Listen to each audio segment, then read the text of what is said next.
Hello,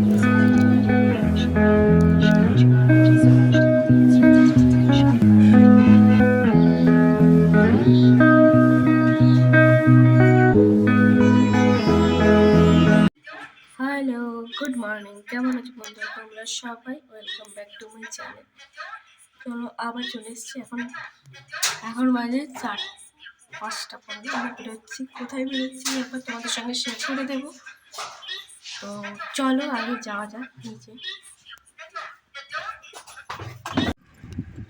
আমরা যাচ্ছি এখন মালঞ্চর দিকে, তারপর যাবো কতখালি, তারপরে কোথায় যাচ্ছি জানি না, তোমরা গেস করতে পারছো কিনা, বাট আমি স্পটে তোমাদের সঙ্গে অবশ্যই শেয়ার করবো, তোমরা বুঝতেও পারবে।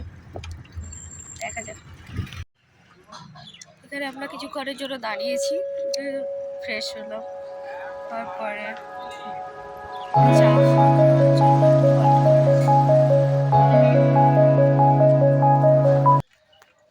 আমরা এখন এসেছি গদখালিতে। এই আমাদের বোট এসে গেছে, আমরা বোটে করে যাব। এই যে বোটটা,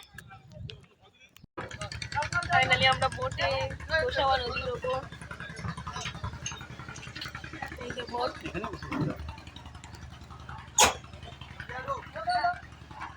আই গেস তোমরা অনেকেই হয়তো বুঝতে পারছো কোথায় যাচ্ছি।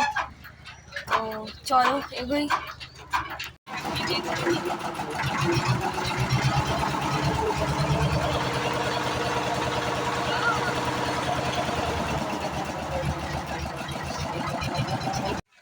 তো আমাদের বোটিং হয়ে গেল। গোসাবা নদী পেরিয়ে আমরা উল্টো দিকে এসেছি। এটা আমরা যাচ্ছি এবার পাখিরালয়। জানি না এটা কি জায়গাটা, বাট এখান থেকে আমরা এবার যাচ্ছি পাখিরালয়। ওখান থেকে নেক্সট কোথায় দেখতে হবে, বাট দেখা যাক। চলো, আমরা এবার গাড়িতে উঠেছি, এখান থেকে পাখিরালয়ের দিকে যাচ্ছি। তুমি যে দাদাকে দেখ, কি করছো তুমি? কি করছো? দিদিকে সামলাচ্ছি। তো আমরা বোটে উঠে পড়েছি, আর এই যে দাদা ব্যস্ত ক্যামেরা নিয়ে। তারপর দেখা যাক নিচে আমাদের ব্যাগপত্র একটু রেখে একদম ফ্রিলি এখানে বসবো। বাইরেটা দেখো, শুধু জল আর জল চারিদিকে। ওদিকে স্টার্ট করে দিল আমাদের নৌকো। বোটে নামলাম। সজনেখালি ওয়াইল্ড লাইফ স্যাংচুরিতে আমরা এবার ঢুকছি। টাইগার রিজার্ভ, জানি না টাইগার আছে কিনা। চলো, এখানে টাইগার দেখতে পাবো।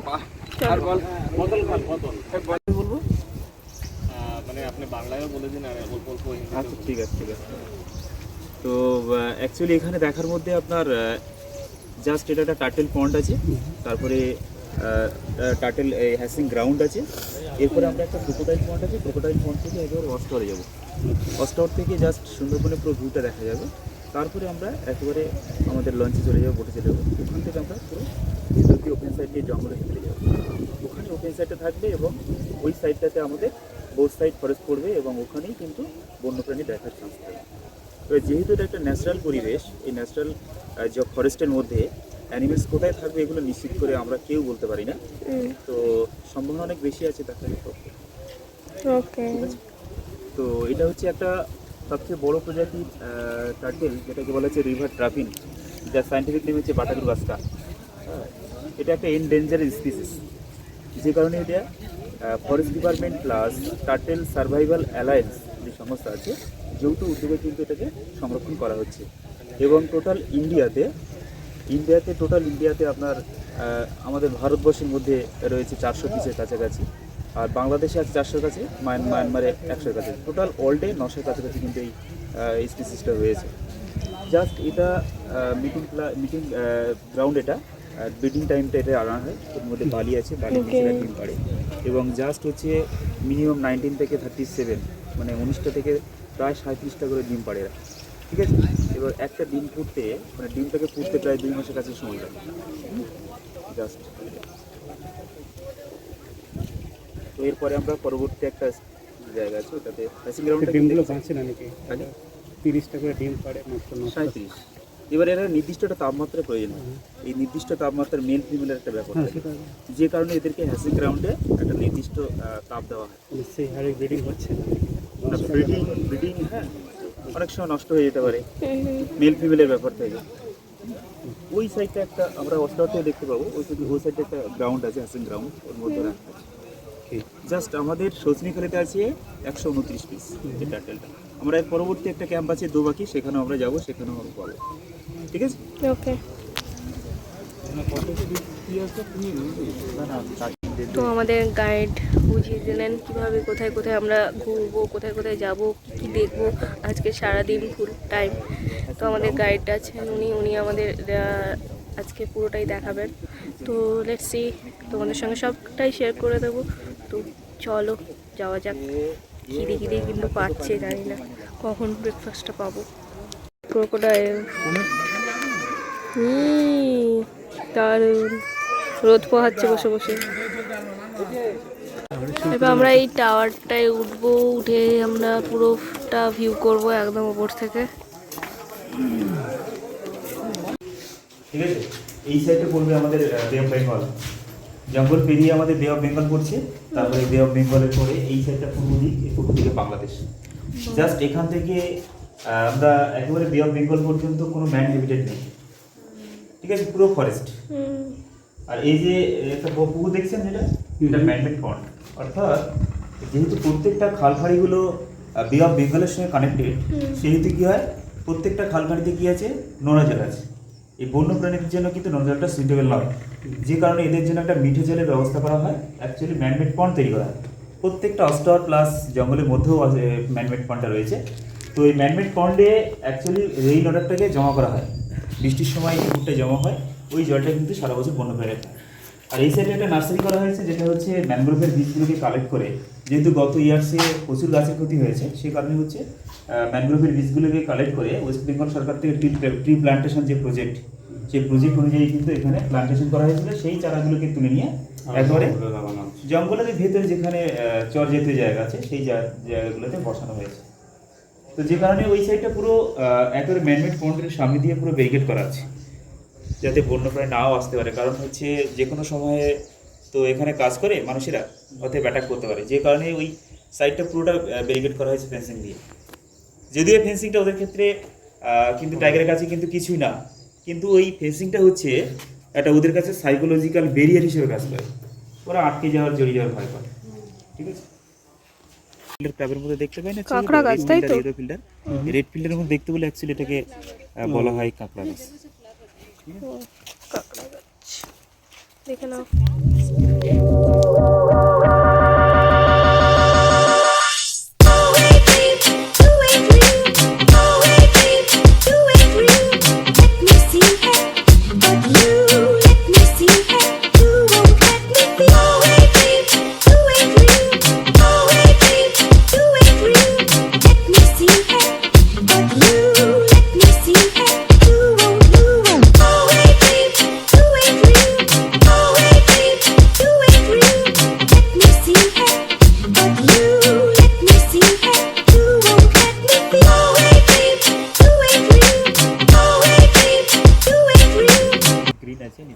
এটা সুন্দরী গাছ, তাই তো? এই যে বিল্ডিংটা দেখছেন, দেখো, এটা সুন্দরী গাছ। সেন্টার, এটা সুন্দরবনে যাবতীয় ইনফরমেশনগুলো ছিল, জাস্ট কোভিড থেকে বন্ধ, এখনো পর্যন্ত খোলা। এগুলো সবকটাই সুন্দরী গাছ। আর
দেখা যাক কেমন আছে অ্যাকোমোডেশন ভেতরে।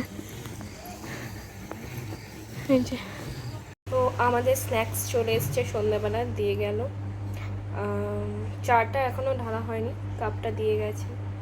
তো যাই হোক, খুবই ভালো দেখছি মোটামুটি। আর এটাই আমাদের রুম থাকার জন্য।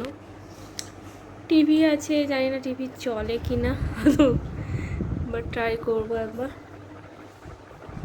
এটা পুরোটাই। আর আমি ফ্রেশ হয়ে নিয়েছি, ফ্রেশ হয়ে পুরো রেডি।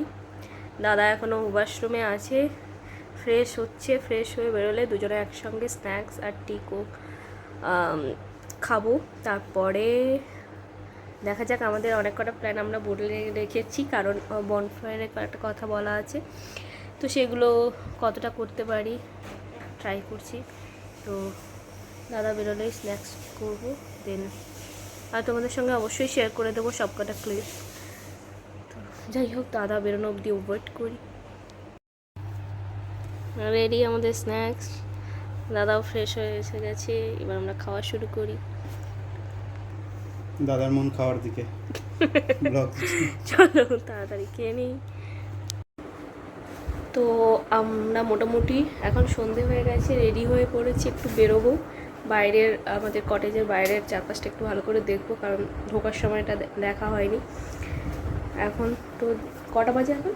7টা 8টা। তো যাই হোক, 8টা বেজে গেছে, আমরা এখন একটু বেরোবো। আর এই যে দাদাও রেডি, চলো। এটা আমাদের বনফায়ারে আমরা বসে বসে কয়েকটা ফটো।